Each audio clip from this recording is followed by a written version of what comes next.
You are welcome to Financial Intelligence School. My name is Joseph Chiyankra. My focus is to bring financial education to the doorstep of everybody who wants to be successful financially. Today, our focus is on unemployment. Unemployment has become a social canker, and it is threatening the foundation of many countries, especially in Africa.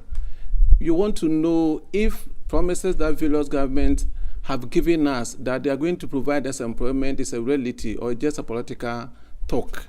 But I want to tell you, I'm not here to threaten you, but all I'm saying is that it's likely to be impossible for all the young people who are looking for a job to get it because of the reasons that I'm going to give. I'm taking my country, Ghana, for instance. In Ghana, we have close to about 100 universities in this country for just a population of 30 million. Out of this number, they produce about 100,000 university graduates each year. Out of this large number, only 10% of them are able to get a job within the first year. As the 90% are waiting for their turn, a group larger than them also finish and join the army of unemployed. This situation has been with us for many years, and only God knows the number of people out there who are looking for a job.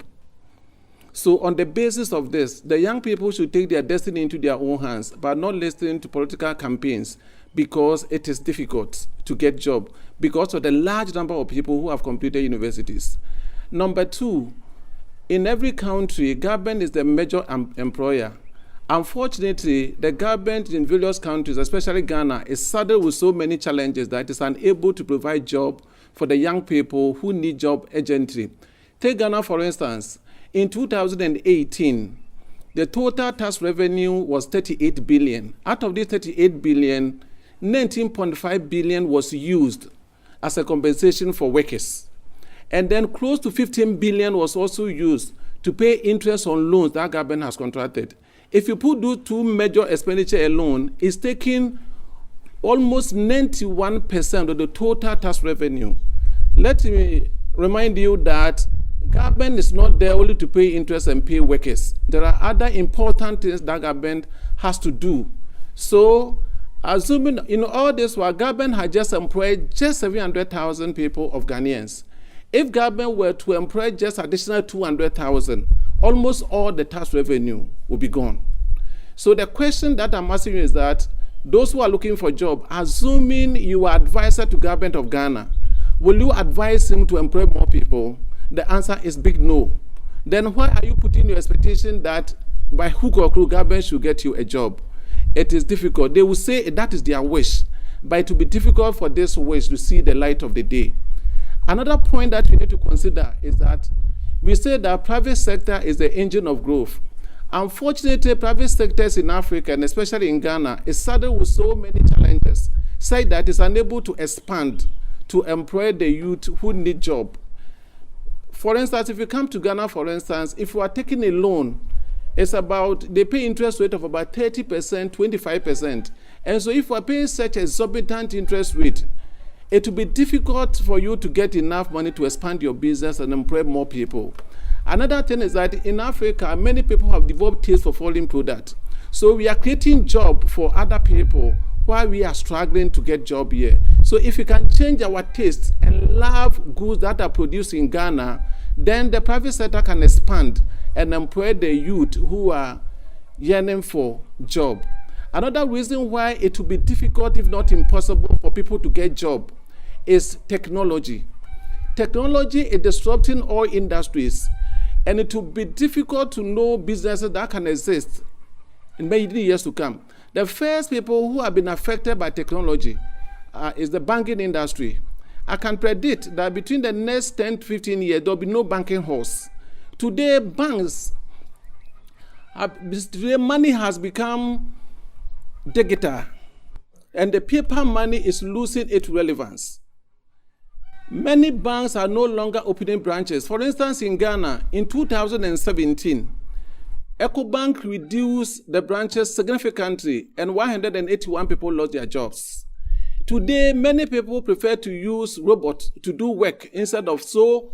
The limited opportunities in the formal sector, technology is competing effectively with human beings. And so In future, I would not be surprised if one person will sit on television and teach the whole country mathematics, and those who do not understand can send text messages and other social form of social media to be able to get answers. And when this one happens, what happened to the future of many people? When you go to the advanced countries, in restaurants, they have robots which cook the food. Robots serve the food.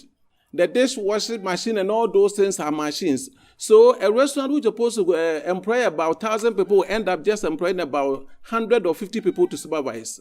A police station which is supposed to be populated by 600 policemen, CCTV camera is doing the job. Today, when you go to Dubai, they have a robot police person who can speak Arabic and English eloquently. What is happening? It means that the number of police people that they are going to employ will go down. In 1928, the total population in the world was just 2 billion, and over 90% of the jobs were done by human beings. Today, total population in the world is 7.7 billion as at May, and over 50% of the job is being done by machines. So let's ask ourselves, in the next 10 years, in the next 20 years, when about 90% of the jobs are done by machines, what will happen to human beings? So these are the challenges that we have. These are the difficulties that we have. So the young people should position themselves so strategically that they will have something to do, rather than wasting your time, all your time on social media and do something that will not add value to you, will not be able to help you to solve the problem.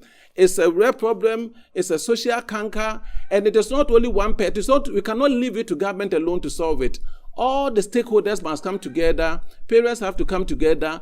Education institutions, they have to come together. Young people must also come together. And when all the stakeholders come together, we should be able to find a lasting solution to this particular problem, which threatens the foundation and the security of many countries, of which Ghana is one.